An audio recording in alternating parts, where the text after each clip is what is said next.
ذہن نشین فرمائیے کہ رمضان کے مہینے سے پہلے 2 مہینے رسول اللہ صلی اللہ علیہ وسلم نے دعا کی، اللہم بارک لنا فی رجب و شعبان و بلغنا رمضان، اے اللہ رجب بھی مبارک فرما، شعبان بھی مبارک فرما۔ تو رجب اور شعبان کے بعد کیا آتا ہے؟ رمضان کا مہینہ۔ اے اللہ رمضان تک ہمیں زندگی عطا فرما۔ تو گویا کہ رسول اللہ صلی اللہ تعالی علیہ وسلم نے رمضان تک کی زندگی کی دعا فرمائی اور رجب اور شعبان کے بابرکت ہونے کی دعا کی۔ یہ اشارہ اس بات کی طرف ہے کہ جو رمضان کا مہینہ اتنی اہمیت والا ہے، اس بات کو سمجھانے کے لیے اس کی تیاری آپ رجب سے شروع کریں۔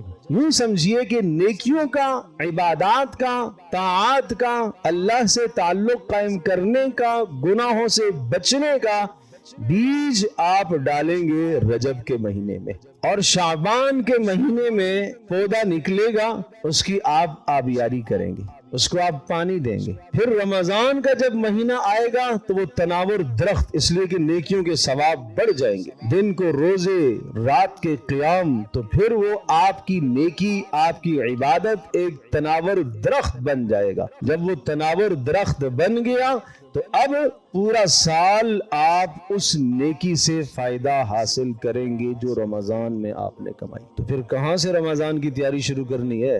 رجب سے، آج سے ہی۔ پھر یہ نہیں کہ جناب رمضان کا ابھی تو 2 مہینے پڑے ہوئے